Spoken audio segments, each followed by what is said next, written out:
Hoje o programa Entrevistas vai trazer para você uma entrevista com o deputado Geraldo Cruz. Se você quiser saber um pouquinho do que é a vida de um deputado, o que um deputado faz, vem com a gente.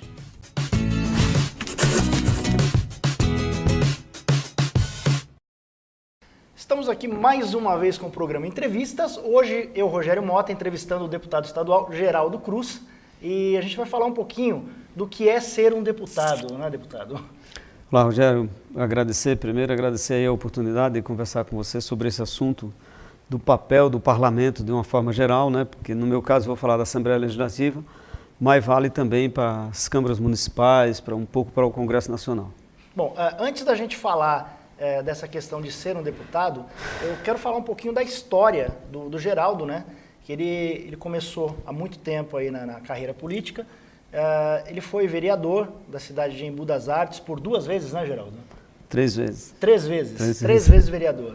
14 anos de mandato. 14 anos de mandato, olha aí. E 8 de prefeito. Essa sua gestão, né? O que te levou a querer trabalhar para a população? O que te levou a fazer esse trabalho pro cidadão? Se envolver na política de uma forma geral, né? Sim. Na verdade, eu comecei a minha militância no grupo de jovens da igreja. Nós trabalhávamos ali na igreja, participava depois na escola, ali no João Martins, lá no Jardim Independência, e aí, a partir desse grupo de jovens, a gente discutiu um pouco essas coisas, né? Discutir música, teatro, essas coisas que o jovem sempre quer fazer na comunidade, né? Legal. Em uma comunidade que estava começando, daí nós, diante da necessidade que havia ali naquela região, nós achamos interessante que era importante participar da política. Foi aí que veio a redemocratização do Brasil e veio a criação dos novos partidos. Isso lá na década de 80? Isso lá no início da década de 80. No início da década de 80, final da década de 70, começo de 80. Daí nós entramos na política, a partir ali do grupo de jovens, me elegi vereador. O primeiro mandato foi de 6 anos, depois fiquei mais 4 e 4. E o último foi quando eu terminei em 99, que tinha um trabalho lá que nós trabalhamos muito forte pela transparência do Poder Legislativo, que era uma insistência nossa ali, persistência, quer dizer que tem que dar transparência nas coisas públicas, e acabou culminando com o afastamento uma vez de 18 vereadores em 99. Eu ia inclusive falar sobre isso, né, que é um caso muito curioso, e, assim, foi a primeira vez que eu vi uma Câmara de Vereadores ser totalmente afastada, ficando apenas um vereador, né, Geraldo?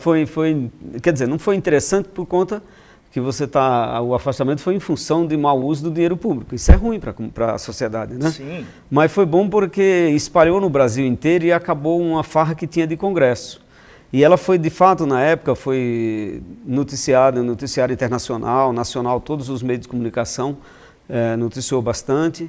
E foi a primeira no mundo, acontecimento no mundo, que uma Câmara de Parlamento ser afastado todos, assim, sobrar só um, né? A manchete do Estadão foi lá, sobrou só um. Daí, em 2000, aconteceu a eleição para prefeito, daí então eu saí candidato a prefeito, fui eleito prefeito e fiquei até 2008. Tive 2 mandatos lá no Embu. Como você também é morador de lá, conhece como era a nossa cidade e como ficou após a nossa administração. Estamos aí, agora na Assembleia Legislativa, fazendo um trabalho dentro do que é possível para a gente fazer num parlamento como o Estado de São Paulo, uma das assembleias mais importantes do Brasil, a maior da América Latina, e estamos lá com 94 deputados, tentando aprovar leis que ajudem a população, tentando fiscalizar o governo para que eles apliquem o dinheiro público de verdade nas coisas mais importantes, que é difícil com esse modelo de governo que nós temos no Brasil e no estado de São Paulo. Infelizmente, hoje no Brasil, a gente vê muito degradada a questão de saúde, educação, né, a questão da segurança em si, que inclusive na tua administração na cidade de Embu, vocês baixaram muito a questão do índice de criminalidade. Mas isso foi um trabalho que ele tinha como objetivo era diminuir a desigualdade social, que era muito grande na cidade, a questão da mortalidade infantil e a criminalidade, que era um dos índices maior do mundo na nossa cidade até 2002. Mas também era uma cidade com 210 mil habitantes em 2000, 2001 estava aí com uns 215, 220 em 2002. Quando deu esse índice, chegou o ponto máximo, né? Era uma cidade, a única no Brasil, com mais de 200 mil habitantes, que não tinha guarda municipal, não tinha uma maternidade, nós tínhamos apenas 82 policial, nós tínhamos uma população de 20% da população que não tinha renda. Então era tudo que era de ruim, a gente estava amargando ali em todos os índices que aparecem nas estatísticas que é feito pelo governo federal, que tem as pesquisas que eles fazem de 2 em 2 anos. Então nós conseguimos tirar a cidade desse marasma, fizemos um plano diretor, criamos a guarda municipal, conseguimos a implantação de um batalhão da Polícia Militar, que daí ficou só para Taboão e Imbu. Até então a gente era os 6 municípios do eixo da BR com um só batalhão. Então teve todos esses avanços aí que foi muito importante no desenvolvimento da cidade. Bom, e assim, com essa administração que você fez na cidade de Embu, te levou a querer alçar voos maiores, no caso hoje, como deputado? Então, eu não sei se é maior ou menor, Rogério. Na verdade é assim, você está na política, depois você acaba não saindo tão fácil, né? Porque as pessoas, não, vamos sair candidato ali. Eu acho que é importante ser deputado estadual, não vou dizer que não é, a gente está tentando dar a contribuição lá. Nós temos como linha de mestre lá do nosso trabalho a questão da educação, da saúde e da segurança pública. Falar em saúde, gente, eu vou mostrar aqui, ó. Tem um plano que o Geraldo fez aqui, uma lei, né? Um projeto de lei que fala sobre o reembolso na saúde. Né? Vamos mostrar a foto aqui para o pessoal ver do que é, e na sequência eu vou mostrar um videozinho também que tem você falando sobre isso. Estou aqui para falar do projeto do deputado Geraldo Cruz. É um projeto importante para a saúde, porque nós que dependemos do SUS sabemos que é frágil, né? O SUS, quando nós ficamos doentes, nós vamos ao posto de saúde, chegamos lá, já saímos chateados porque estamos doentes, né? E a decepção só aumenta porque não tem o medicamento na farmácia. E com esse projeto da lei da nota fiscal da saúde, nós vamos poder ir na farmácia, comprar o medicamento e depois o governo vai nos reembolsar. Exames também, importante a gente trabalhar, mas para a gente trabalhar a gente tem que ter saúde, né? E os nossos representantes, eles têm que pensar no povo, né? E esse projeto é muito importante porque ele cuida da gente, né? Ele cuida do ser humano. Essa nossa lei da nota fiscal da saúde, ela quer garantir à população que não falta o medicamento para ela. Ela quer garantir que a população não mais fica esperando 6 meses, 1 ano para ter o seu exame. Então ela estabelece essas regras, por isso que é importante, pelo que você já ouviu que a população falou do benefício, mas também o cumprimento que vai garantir uma saúde melhor para a nossa população e uma transparência com a compra desse medicamento e o custo que a prefeitura vai ter com esses exames. Então, esse vídeo, ele fala um pouquinho do que é, né?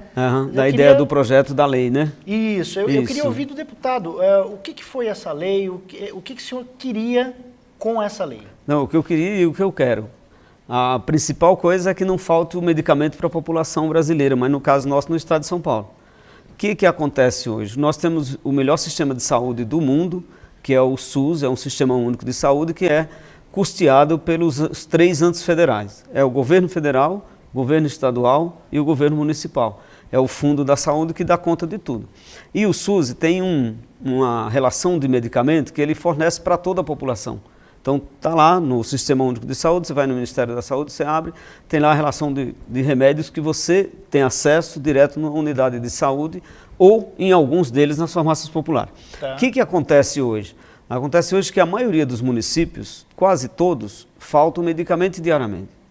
É muito comum a pessoa que é hipertenso vai buscar aquele remédio que é obrigação do Estado, que é dever do Estado a fornecer para o cidadão e lá não tem. Você tem uma pessoa que é diabético, por exemplo, ele tem que tomar insulina 2, 3 vezes por dia. Aí ele chega no posto de saúde e tem a insulina e não tem a agulha. Chega dia, não tem a agulha, não tem a insulina. Então, as pessoas ficam sem o medicamento e correm risco. Já tem histórico de pessoas que vieram a falecer por aquela doença vai aumentando. Porque quando você tem uma hipertensão que você trata, que você cuida, você vai administrar aí a sua vida inteira. Né? Você consegue prolongar bastante a vida, até em doenças mais graves. Né? Chega a dar alguma qualidade de vida. Isso, até melhora a qualidade de vida, muitos melhora, né? Então não encontra o remédio. Qual é a ideia da lei? A ideia da lei é o seguinte, você chega no posto de saúde, você é usuário do SUS, você vai no posto de saúde, no teu bairro, e lá você não encontra o medicamento, mas a tua receita é do médico daquele posto, do médico do SUS, você vai numa farmácia, lá você compra e a farmácia, a prefeitura ou o estado, seja o qual for o ente que esteja responsável, reembolsa esse dinheiro para você que gastou o remédio. O que é bom? É bom que você não fica sem tomar o medicamento. Essa é a ideia. Não está saindo em momento algum, porque alguns prefeitos ficaram preocupados, o governo vetou essa lei, nós estamos trabalhando lá para derrubar esse veto, eu estou esperançoso que a Assembleia vai derrubar o veto. Derrubando o veto, ela entra em vigor. Mas vou falar dos benefícios que essa lei traria. Bom, o número 1, que aí não se discute, é a não faltar mais um medicamento para o cidadão. Tá certo? Aí depois ela faz vários benefícios. Você sabe que nós temos uma farmácia popular. Sim. A farmácia popular, o Ministério da Saúde disponibilizou nas farmácias populares um número lá de medicamento que ela serve lá para a população de baixa renda. E não é toda a grade do SUS. É uma parte lá que ele considera essencial, especialmente na fase da criança e mais idoso. Parece que atinge muito essas duas faixas. O que o Ministério da Saúde fez? O Ministério falou, olha, eu pago esses 10 itens aí na farmácia popular.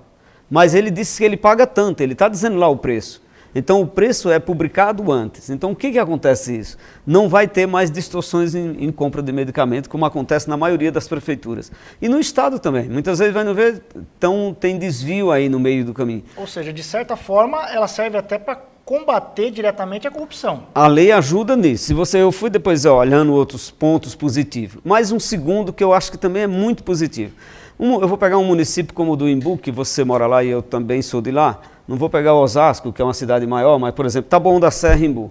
Deve gastar por ano por volta de 15 milhões de medicamentos. 15 milhões de medicamentos, que a população não recebe esses 15 milhões. A partir dessa lei, ele vai gastar exatamente o que a população usar.